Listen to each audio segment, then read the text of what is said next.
વીર અરસિંહ પરમાર ઇન્દરવા।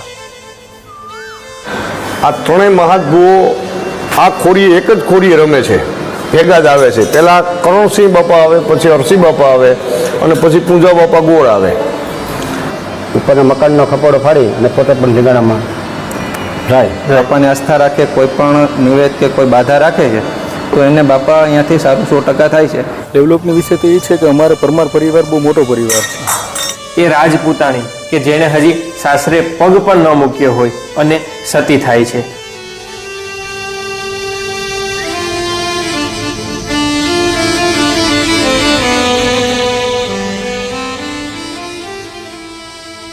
સૌરાષ્ટ્રની ધરતી એટલે કેવી ધરતી?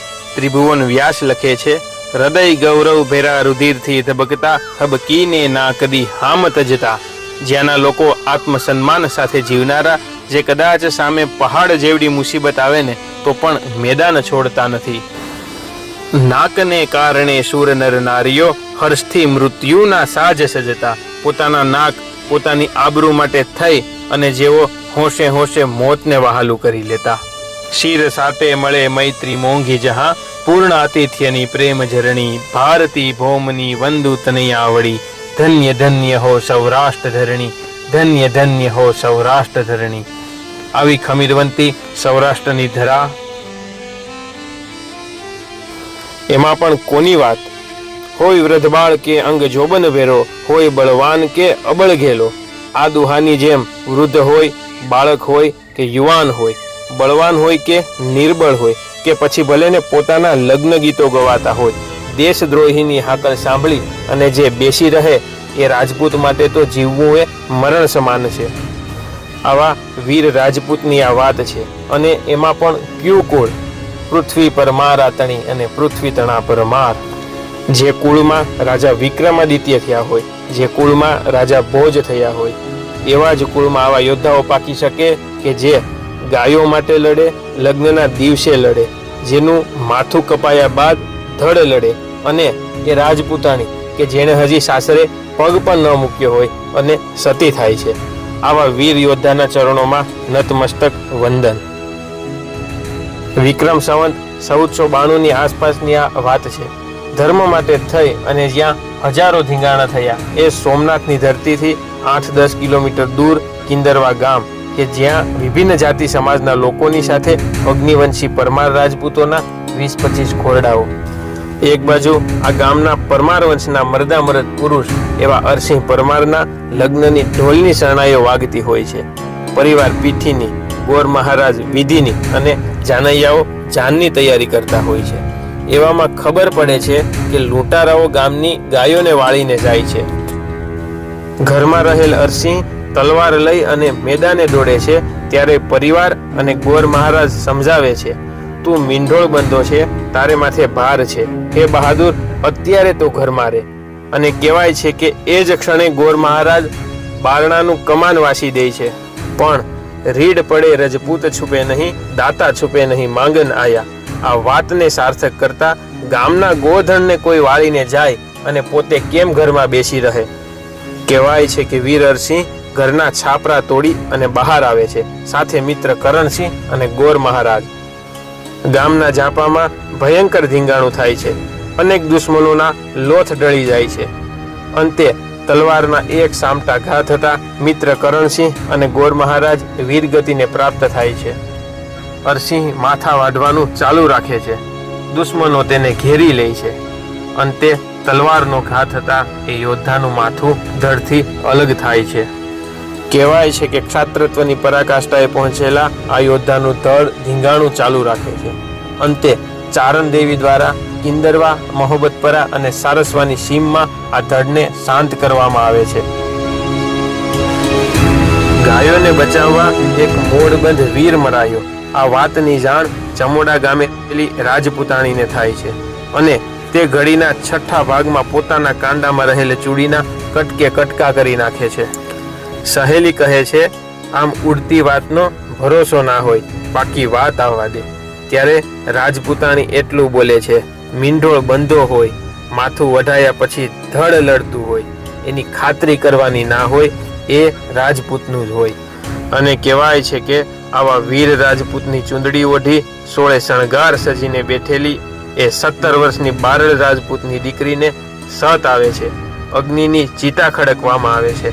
જમણા પગના અંગૂઠાથી અગન જ્વાળા પ્રગટાવી અને પોતે પણ સતી થાય છે. આજે પણ કિંદરવા ગામ કે જ્યાં અરસિંહ પરમારનું માથું પડે છે, ત્યાં અરસિંહ દાદા, કરણસિંહ, ગોર મહારાજ અને અન્ય 10 યોદ્ધાઓની ખાંભી તેમજ સુંદર મંદિર આવેલું છે. તેમજ જ્યાં દાદાનું ધડ પડે છે એ રણ ખાંભીના નામે જાણીતી કિંદરવા, સારસ્વા અને મહોબતપરા એ ત્રણેય ગામના ત્રિભેટે આવેલી જગ્યા અને ચમોડા ગામે સતી માતા ગંગાબા કેતા અમરબાનું મંદિર, મૂર્તિ તથા એ પૌરાણિક વાવ કે જ્યાં સતીમાના બેસણા અને સિંદુરિયા થાપા છે એ 700 થી વધુ વર્ષના ઇતિહાસની સાક્ષી બની આજે અસ્તિત્વનો અંતિમ જંગ લડી રહી છે. ભારત વર્ષના રાજપૂતોના આવા શૌર્ય, બલિદાન અને ત્યાગને વારંવાર વંદન. નમસ્કાર. મારી સાથે જે છે આ જગ્યાના એટલે કે કિંદરવા અરસીદાદાની જગ્યાના ભુવાશ્રી, આમ તો કહી શકાય કે અરસીદાદાની સૂક્ષ્મ શક્તિ જેમના શરીરમાં કામ કરી રહી છે એવા ધીરુભા પરમાર ઉપસ્થિત છે. તો આપણે આ જગ્યાનો ઇતિહાસ, આ જગ્યાની હાલની સ્થિતિ, માનતાઓ એમના વિશે આપણે થોડુંક એમની પાસેથી જાણીએ. અને જે અરસિયાતા હતા એના લગ્નો થતા હતા અને મીંઢોર બાંધેલો હતો, ત્યારે એના ભેગા 3 એક કરણસિંહ બાપા રાઠોડ એ દરબાર હતા અને પૂંજા બાપા ગોર એ કાગ વિદ્યા જાણતા. આ ત્રણેય મહાત્ભુઓ આ ખોરીએ એક જ ખોરીએ રમે છે, ભેગા જ આવે છે. પહેલાં કરણસિંહ બાપા આવે, પછી અરસી બાપા આવે અને પછી પૂંજા બાપા ગોર આવે. આવા સુરવીરો કાયમી માટે અહીંયા ઘણા એવું માગ્યું છે, કોઈએ દીકરા માગ્યા છે તો એ પણ આપ્યા છે આવા સુરવીરના ઓલામાં શરણોમાં. અને જેમની ધોળ છે એ અહીંથી 1.5 કિલોમીટર દૂર છે, એ અત્યારે ત્યાં મોજૂદ છે અને ત્યાં પણ માનતાઓ જાય છે. અને ત્યાં પણ સેવા પૂજા કરવા અને દર અમાસે અમે પણ જઈએ છીએ ત્યાં. અને આઠમને દિવસે જે નોરતાની આઈટમ આવે ને, આપણે નોરતાની આઈટમને દિવસે આપણે અહીંયા નિવેદ ચડે છે. ત્યારે અહીં અત્યારે અંદાજિત કેટલા ઘર છે, મતલબ ગોઠીઓના કે જે આપણે 3500 થી 4000 ઘરનો અંદાજ છે. પછી આપણે જે સતીમાં થઈ ગયા તો એમના વિશે થોડી ઘણી વાતચીત. સમોડા જે સતીમાં થયા એ બારડના દીકરી હતા. ત્યારે આ પાળમાં મરાઈ ગયા. આવું ધીંગાણું ગા માટે કર્યું બાપાએ. અને કોઈએ એવું મેણું મારવાથી 3જે પગથિયે જે સીતાજી જેમ અલોપના થયા હતા એમ થાપો મારી અને એ પણ ત્યાં અલોપ થઈ ગયા હતા, સતી બની ગયા ટૂંકમાં. મતલબ દાદા, આપનો પરિચય? મારું નામ ભીખનગીરી ભગવાનગીરી. આજ અમારી 3 પેઢી પૂરી થઈ, 3 પેઢી સેવા પૂજામાં જોડાઈ ગયેલ છે. આપ દાદાનો ઇતિહાસ વિશે થોડી ઘણી માહિતી આપો, જેથી કરીને આપણે નવી યુવા પેઢીને જાણવા મળે. અરસિયાતાને જે લગ્ન થતા હતા અને પોતાની થાંભલી પડતી હતી અને કાગડો આવીને બોલ્યો, તેને વિદ્વાન એવા ગુરુ હતા એટલે એને ભાંકી લીધો. એટલે અરસિયાતાના માતા પિતાને કહે કે ભાઈ તમે આપણે થોડીક થાંભલી માટે થોડીક ઝપટ રાખીએ, બાકી ઢીંગાણું થાય અને નદી લોહીને વહેશે તો આના માટે શું કરવું. એ તાત્કાલિક થાંભલી નાખી અને અરસિયાતાને ઘરમાં પૂરવામાં આવ્યા. અને ઘરના અંદર પૂરીને એક દરવાજાને સૂઈ ગયા. અરસિયાતા ઘરમાં હતા અને થોડીક વાર લાગે એટલે ગોવા ત્યાંથી દોડી અને કહેવા આવ્યો કે ભાઈ અહીં તો ગાયું વળી જાય બારવટિયા. તો અરસિયાતાને ખબર પડે કે મને ઘરમાં પીડ્યો તો બાણે ઢીંગાણું શરૂ થઈ ગયું. એટલે ગાયું વારવા જાય એટલે કરણજી પોતે ઢીંગાણામાં સડે એટલે પોતાનું મસ્તક અરસિયાતાને ખબર પડે કે અરસિયાત કરણજી તો એ કહેવા કપાઈ ગયો, મસ્તક કપાઈ ગયો. તો એના માટે હવે શું કરવું. તો અરસિયાતા પોતાને બાજીને માને કરે પણ બા એને બારમાંથી ઉઠતા નથી. પછી ખપોડો ફાટ ઉપરના મકાનનો ખપોડો ફાડી અને પોતે પણ ઢીંગાણામાં જાય. અને થોડીક વાર લાગે એટલે ગોર હતા, ગોરને મોકલી દેવામાં આવ્યા કે તમે ભાગી જાઓ ગોર. તો એ નથી જતા, ઢીંગાણામાં જાય. તો થોડીક વાર લાગી તો ગોરનો માથું કપાય. પછી અરસિયાતા લડતા રહે. અરસિયાતા મસ્તક ઉડે કે જે લોહી અરસિયાતાને બ્રાહ્મણનો ઉડ્યો એટલે એને સાથેમાં આંખો થઈ અને ધડ અહીંથી 1.5 કિલોમીટર લડતું રહેતું હતું. તો રસ્તામાં બહારથી બોલાતી હતી, ત્યાં સારણનો નેસ હતો, અહીંથી 1.5 કિલોમીટર છેટા. તો ત્યાં એ સારણોનો નેસ હતા. તો એ કે ભાઈ અમને બસાવો. તો કે આ ધડ સોવીનું છે ને બ્રાહ્મણનો લોહી ઉડ્યું, આ ધડ હમા હે નહીં. તો આના માટે શું ઉપાય? તો આ કારીગરીનો ધાબળો હતો એ માથે નાખો એટલે ધડ હમાઈ જાય. ચાણે રસ્તો બતાવ્યો એટલે ધડને હમાઈ ગયું. નાથી સમોડા જાન દેવા નથી માત્ર સમોડા. તો એને ખબર પડી કે ભાઈ તું એટલે રખમાં ફેડમાં તારે ધણી તો અહીંયા ધડમાં હમાઈ ગયો. પછી પોતે પણ હેલ લઈ ને પોતે વાયમાં લઈને થાપું મારી ને પોતે વાયમાં હલોક થઈ ગયો. જે અરસે હતા. મારું નામ દિલીપ અપાર નથી. અરસે હતા પૂજારીના દીકરા છું.